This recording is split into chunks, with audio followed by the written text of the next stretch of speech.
everyone, my name is Reza-Astrid and today I'm doing my 5 things I loved in the month of March, but I'm doing a special edition because I'm adding February, January, December, November, October because I haven't made one of these videos since September. It's been 6 months by the time you've seen this and it's absolutely mind-boggling that I've allowed this to happen and that I haven't sat down and made a video about my favorite things. There have been so many things that I've included on my notes app and things I was like, I need to share this with people and see if they also enjoy it, if I'm like on the right track or not. I thought that for this special video I'm going to do a 6-month edition and just share with you the different things that fall under 5 specific, or actually 6 topics, and I figured that at least that way you're still getting the gist of the things that really stood out for me and you're still getting a 5 things I love video. I'm hoping to be more consistent this year with this video. I was very consistent last year up until September and then I kind of like fizzled away, but do better, be better, and this is the year that we tried to do so. So buckle in, bring a notebook. If you have a pen, grab a pen. Settle yourself, there's a lot coming your way and I hope that there's at least one thing that you feel like this is something I need to check out. If this is your first time on my channel, please remember to like and subscribe down below. That's how I know that you enjoy the series. When you comment and say, I checked this out, it really makes my day, so please remember to comment as well. But we'd love to have you and let's just get into this video. So the first thing I want to share with you is some K-dramas that I absolutely loved these past 6 months. So the #1 K-drama that I just feel like I have to share with you, and if there's nothing else you check out on this list, please check out this K-drama. It's called Reply 1988 and it's part of the Reply series. There's a 1994 and a 1997.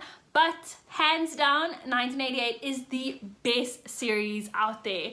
This series is on almost everyone's K-drama list. Either it's on your must-watch list or it's on your like most recommended or your favorites list, because this is like a cult favorite. The storyline, the soundtrack, the people, the families, the vibe, the aesthetic, everything is just so wholesome and beautiful, and I have watched it at least 3 times already, twice from episode 1 all the way to the finale, and I have bawled my eyes out. I've laughed myself silly. I have felt emotions that I didn't know I could feel for fictional characters. I've been invested, and I just wanted to share the series with everyone that would listen. It's one of those feel-good series.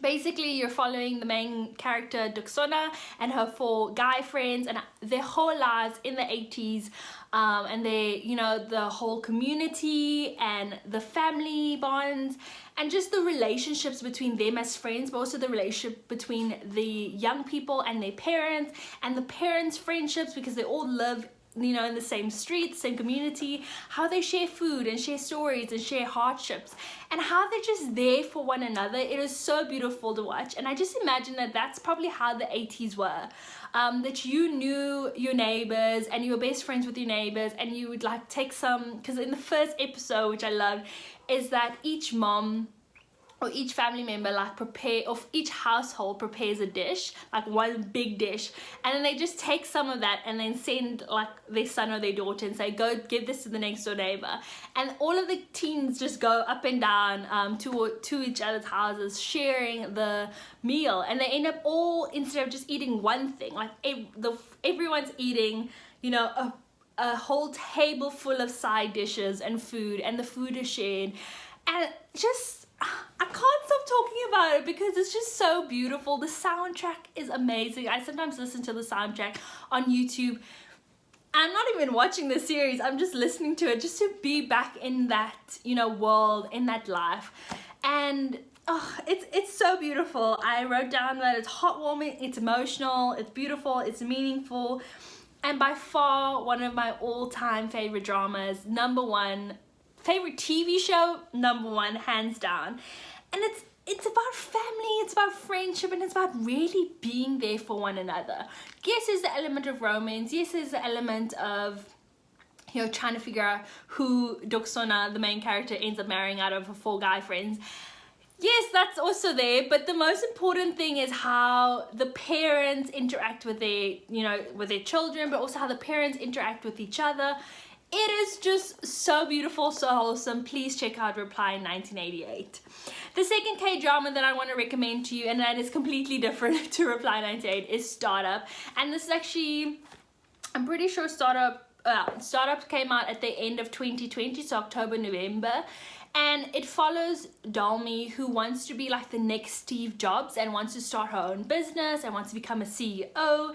And then she meets Namdo-san, and he's he's the CEO of a tech company, but they're also a startup, and they both join like an academy that ends up putting them together, and they actually have to work together. I'm not explaining this great, but what I loved about Startup is that each episode they name each episode after a business module, and at the beginning of the episode they explain what that module is or what that business saying is. But then they go further and they actually show you that business module or that business saying in the series, and you can see how it works. So like they'll define what a CEO is and actually end up showing you how a CEO becomes a CEO and the responsibilities of a CEO without it being academic. Like it just feels natural as well. My favorite characters in the series is hands down the second lead male character. Second lead male characters always win my heart in these K-dramas. The grandma and the father, Dalmi's dad, breaks my heart. Best just interaction and father figure, and the grandmother is just so kind and loving, and the second lead should have won. That's all I'm gonna say. That's all I'm gonna say. Take that with a pinch of salt. Use that information with what you need to do, but check out Startup. It's a really cool show. And the last series I want you to check out or want to recommend to you is called Prison Playbook. I really enjoyed Prison Playbook, but at the same time I was very meh about it. Like I enjoyed it because this is the first K-drama that I watched that is completely and entirely shot in a prison, because obviously you're following different prisoners and you're following the main character, who is a really famous baseball player but ends up being put in prison because he beat up a man who was trying to like rape his sister, or like try to harm his sister, assault his sister, and the man that he attacks ends up being brain dead, and that obviously causes the law to have to take a strong stance against him, and he goes to prison. And we follow just his life in prison, him learning the prison roles, learning his place in the prison, becoming friends with different prisoners, and we learn about each prisoner and their own life story. It was meh because it wasn't very interesting. It was very slow and the episodes are very, very long. But I really enjoyed how realistic they made each prisoner, and how it wasn't like at the end everyone had this happy ending and everyone got to go home or anything. It was realistic, and there were some prisoners you were like, you deserve to be there, and other prisoners you were like, seriously, the system is messed up, it doesn't make sense. So you really have to just try it, see if you like it, keep watching it if you have nothing else to watch. Go back to it as many times as you need to. Again, it wasn't something that I binge watched. It was definitely a series that I watched here and there because I had nothing else to watch, but I did enjoy it, and I felt like I should share that with you. Next up, I want to share a fitness related thing, and that is Rachel Gullotta's 30-day challenge. It's right here on YouTube, and what I really liked about Rachel Gullotta's exercise videos and this fitness challenge is that she actually emailed us every day to tell us that the videos were out. She emailed us to let us know what we needed to do for the fitness challenge, but also her videos are so aesthetically pleasing. Her videos are so relaxing, are so peaceful to watch. Like you're exercising, but you're also like taken to a whole new world, because it's not like it's like tranquil and like really peaceful. What I also liked about this challenge is that she had a warm-up and a cool down on every single day that you did a workout, which I really enjoy, because I feel like sometimes you do a fitness challenge and you have to figure out your own warm-up, you have to figure out your own cool down, and eventually you just don't end up doing it, and then you're so sore. With her warm-ups and her cool down, it really helped the process and helped my bones and all that jazz. I felt stronger, I felt excited. Each day I was like, yeah, I get to do a workout, but I also really enjoyed the days when we were off. Thirdly is things that I read in the last 6 months that I absolutely loved, and I actually have 2 physical books with me. Daisy Jones and the Six by Taylor Jenkins Reid. I enjoyed this book so much. It was one of those stories that everyone was talking about, as well as my other book. What I enjoyed about this story is that it follows Daisy Jones and the Six, which is a band that became very popular very quickly, and then they just stopped. They stopped making music, they stopped performing, and they just dispersed and were never a band again.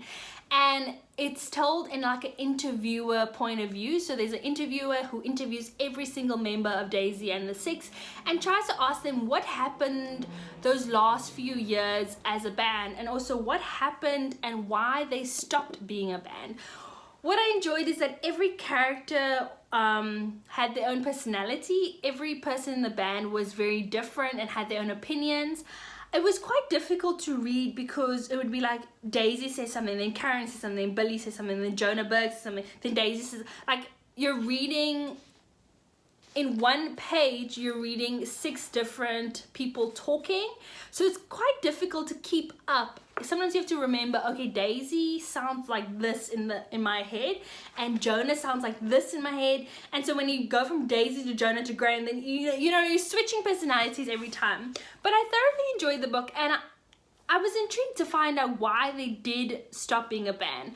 Did I like them as a band? I didn't like when Daisy joined the Six, that's all I'm gonna say. But I think it was a really good book, and it's a really interesting perspective. And I kept wondering or thinking this book would be so good as an audiobook, to have like multiple different people read this audiobook. And I would watch this if it became a series or a movie. I think it would be very interesting just to dive into this world and dive into the different characters and the different people who make up a band. So this was pretty cool. The next book is Pachinko. I love this book. I enjoyed it. I read it in one day. I didn't want to put it down. I didn't want to stop it. It just follows a generation of people and their lives and the things that they have to go through, the things they have to experience. Follows Sunja, who falls pregnant by a married Yakuza. And the family face ruin because obviously Sunja, this book takes place in Korea, and Sunja is Korean and the Yakuza is obviously Japan, but it's also during the time when Japan is trying to take over Korea, and then Sunja marries a Christian priest because that'll keep her safe and will ensure that her son will have a good life. But it follows from that beginning, even before Sunja is born. It follows her dad, and then it follows Sunja, and then it follows Sunja's son, and then it follows Sunja's son and his decisions. And it's a ripple effect, and it just shows, I think it follows over 5 generations, but it's beautifully written, and it's so raw and so real. And all I want to tell you is don't get attached to any of the characters, because you might be very sad, because this book is gonna take you there, yeah, everywhere. But I loved this. I loved it. It was so beautiful. Pachinko, loved it. Highly recommend it. I'm so happy I have this beautiful cover. I got this secondhand. Love this. The last thing that I read is something that I've actually read years ago, but I keep going back to it. And it's a university student's final speech, because I believe she is like the valedictorian of a year at Yale. Her name has just completely slipped my mind, but the article is on the Yale website and it's called The Opposite of Loneliness. Whew. This article, valedictorian speech, is something that I go back to regularly, something that I think about often, because the girl who wrote it, a few days after she gave this speech, actually, she was in a car accident and she passed away. And throughout this speech, she just speaks about how life is fleeting, how where we are, where they were students, they blinked and it was final year. They blinked and now they're going to, a different phase in their life, and they're growing, and, and they're going to look back at these times and be like, wow, why didn't I spend more time doing that, or spend more time being present or being there. And it's just such a, for me, it's like a heart-wrenching emotional journey. And I don't know why, but it makes me really bittersweet. I've been really missing university and, you know, the life I had at university, the freedom, the openness, the, I don't know, the friendships, the laughter, the going out, the studies, the student life, everything. I've really missed it. And she encapsulates it in this article so beautifully about how when you're there, you're in the moment and you're loving it, but you don't realize how much you're gonna miss it once you leave. But one of my favorite quotes, and it's actually my Instagram bio, it's been my Instagram bio since I got Instagram, I haven't changed it, and it is from The Opposite of Loneliness, and she says, we don't have a word for the opposite of loneliness, but if we did, I could say that's what I want in life. And honestly, that's what I want in life, is the opposite of loneliness. So I don't know what it is, but the opposite of loneliness, opposite of that like feeling of like, oh, you know. So sometimes I get in those dips and then I read the article and I'm reminded that life is fleeting, and maybe seeking for the opposite of loneliness is the exact moments that I don't even think that I'm lonely, you know. And that's what I really need to think about. But anywho, The Opposite of Loneliness, I'll leave the link down below for you to check out. It's a good read. It's a really good read. A video that I really want you to check out, a video that made me cry my eyes out, and it's actually on a Korean channel as well. I'll link it down below, but it's called Kids Meet a Discharged Rapper, Are You Asleep is the video called. And I believe the discharged rapper, he went to the military, because in Korea, South Korea, you have mandatory military if you're a male. And so I think he was just discharged from the military and now going back into being a rapper. And he meets up with kids, and it's gonna sound strange when I explain it to you, but he's laying in one bed and the kids are laying in one bed, and he's just having a conversation about life and about how's it going and how they're dealing with life. And kids have a way of being so raw, so open, so unfiltered, that makes you look deep inside and think, why do I hide what I'm really feeling? Why do I hide what I'm really struggling with? Why do I hide you know, the icky, not so nice parts of myself? And kids will literally be like, meh, this is who I am. And the one part that really made me emotional is the part where the kid talks about him being bullied at school and not knowing, you know, what to do, and how this rapper just says, like, gives him really good advice and tells him that it's really not nice to be bullied and so forth. And it's a beautiful video. It's very quick. I actually watched it before this and I almost cried again. But it's, yeah, watch it, read the comments down below. It's such a good video, and I don't know, it just made me feel things, and sometimes that's all you need, is to feel things. Next up, I want to share with you something that is really feel good energy, feel good vibes, cool vibes only. My favorite thing about traveling is the fact that we get to hear different languages, you get to experience different cultures, you get to eat different food, but also you get to hear different things. Like, New York City does not sound like Cape Town. Cape Town does not sound like Abu Dhabi. Abu Dhabi does not sound like Madagascar. Madagascar does not sound like Mozambique, just to name a few of the countries I've been to. They all have a distinct sound, a distinct smell, a distinct, you know, vibe to it. And also, if you've ever been in a car or a taxi or a bus in any of these countries and the radio's on, you'll hear the distinct music and sounds coming from that particular country and that particular town and that particular city.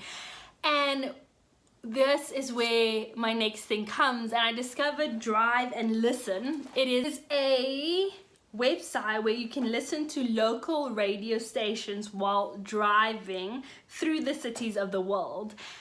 It is amazing. So basically, you go to Drive and Listen and you get to pick any country. So you can pick Amsterdam, Tokyo, Istanbul, Joburg, Mumbai, New York City. So not every country, you get to pick every like main city or hub in that country. There is St. Petersburg, Sofia, a range of different places, and you click on that place and you get to listen to their radio station while driving through that country. So for example, it looks like you're sitting in a taxi and you're just watching through the front row or front windshield, and the car's driving. You don't have to do anything. The music is blasting, it's playing, and you get to change the different radio stations. It is amazing. I have gone there multiple times, and it has put me in such a good mood. I feel so at ease. I feel like I'm going, you know, to the next place on my holiday. I feel like I'm traveling. I just feel, oh, the vibes that I feel when I'm on holidays, the exact same vibes I feel when I'm on Drive and Listen. Go check it out. Let me know if you did and which city you chose. And then lastly, things I bought in the last 6 months that just made my life easier, just made me happy. And there's two things that I need to mention. Both of these things are things that I was unsure about. I was not quite sure if it was going to be worth it. But when I bought it, or when I got it, when I received it in my hand, I was like, yes! Why haven't I done this sooner? I am so happy right now. And the first is my pink wig. Best purchase I've made all year.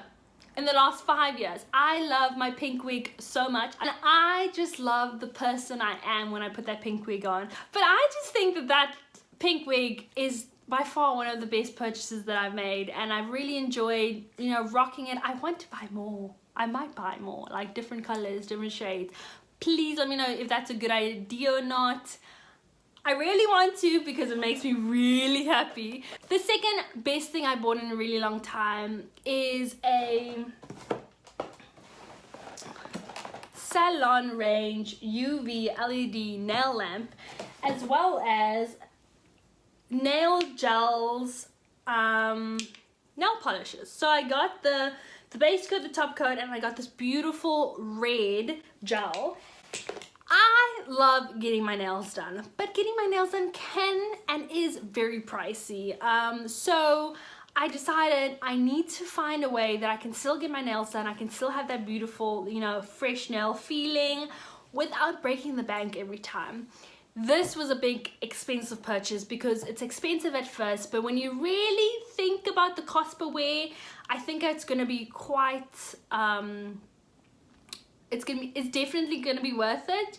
And yeah, so I got the set, and I'll link down below where I purchased it. They were having a 30% sale as well, so it was much cheaper than what it is on the website right now.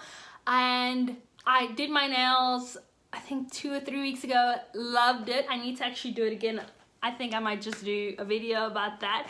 But I did my nails and I absolutely love it. And this beautiful red stayed on my nails for 2 weeks. 2 weeks, no chipping, nothing. The only reason like I started chipping was because I think on the sides I did the gel a bit too thick, so it hadn't really set properly when I put it in the lamp.